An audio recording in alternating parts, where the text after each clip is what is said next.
All right, Gajanand, you're in the midst of preparation for the T20 World Cup to be held in the Caribbean and the USA. The USA, of course, being your adopted homeland now, and hopefully you'll get into that squad and play for the USA at home. Before we talk about that, though, I want to reflect a bit on a couple of months ago in the World Cup qualifier for the 50-over tournament. Played for the USA, played against the West Indies. The West Indies, of course, was one of the teams you wanted to play for at the international level, and you got 100 in the World Cup qualifier. Talk to us a bit about that moment, what it was for you to score 100 at that level. It was a good feeling, generally, I must say. But playing on that stage now, you know the challenges and the situation you might find yourself in would be really tough. And I think West Indies had always had a good bowling attack. They had, like Alzari, Akil Hussain, who are high-ranked bowlers in world cricket. And I know as long as I, play my game and I back my ability to score runs against any bowlers, I can perform well. Scoring 100 was good, but, winning would have been even better. Right, the game came down very close towards the back end there, but, the overs ran out. What did that innings teach you? Because that is something you wanted to do always, to play at the international level. What did it say about your game? It gave me the confidence to know that I can score runs against good bowlers. It made me aware as well as to know how to plan my innings better in different situations, because I've been mostly playing, towards the back end of the innings most of the time in Division 2 cricket, where I have to just go in and I look to score fast, right, to dominate bowling attack. This innings I really had to graft, play the new balls out, and then had to control the game after. Right, and you're back home now, spotted you in the National Park doing some work. How your preparation coming along now for the T20 World Cup there in June? Since for the past couple of months in the US, we've been playing T20 cricket only.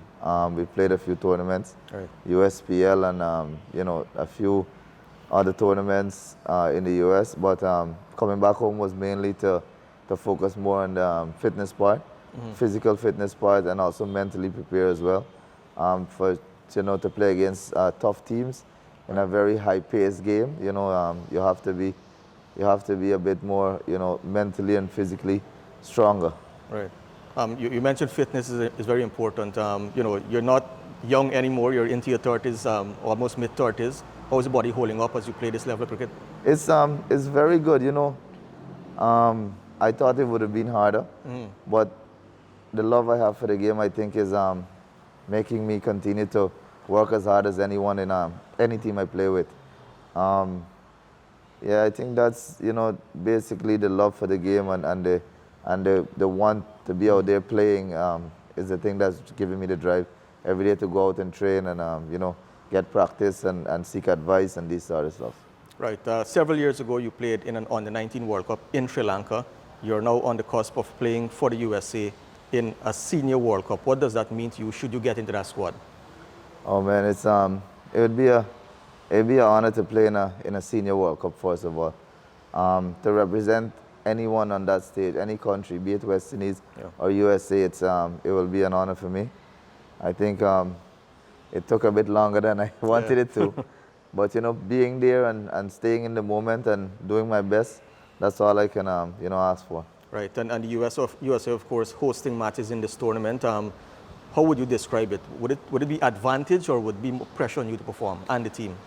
I think it'll be really good for USA cricket. I think the scope of the game has grown tremendously over the past 3-4 years, I think, since they started a minor league tournament, and last year we started the major league. USA cricket as well has been working, really hard to put things in place so the players can be really comfortable to go out there and perform. Right, and as we head back home now in a couple of days, what will your preparation be like for that World Cup? Right now we're doing zonal trainings, which is, I'm from New York, so I'm in the East Coast region. Yeah. So we have our zonal training, and mid-March we have a national tournament where all the zones, I think 7 or 8 zones, play against each other in the national tournament. And from there, we will head to a camp, I think, to prepare to start the preparation for the World Cup. Right, and as you build to that World Cup now, what's the atmosphere like as the T20 World Cup heads to the US? It's going to be it's going to be really nice. The atmosphere is really nice already because the buzz is going around in America. New York, there's a new stadium there that's going to hold 30,000 people. Right. I know like the New York area is very Caribbean populated, so I can imagine the Caribbean people and the Indians and Pakistanis going at each other for tickets to go to the games. That's a big game. India, Pakistan playing there as well. That's something I'm sure you're looking forward to as a cricket fan. Yeah, we're looking forward to that game to see it happen in New York. But we're also playing India in New York, so you know, if I'm there playing, I would love to put out a performance for the New York fans. And finally, from a team perspective and personally, what are some of the things you want to achieve in that tournament? You know, I want to show that I have the skill set and the mindset to perform at a very high level, and also that USA can play and produce good cricketers. I think in years coming, the USA with the right, you know, steps going forward will be a force to reckon with. The same way the likes of Ireland and Afghanistan and these guys have come up. I think within a few years you might see USA on the highest stage. Good. Gajo, thank you very much and all the best for the tournament. Thank you, Avinash.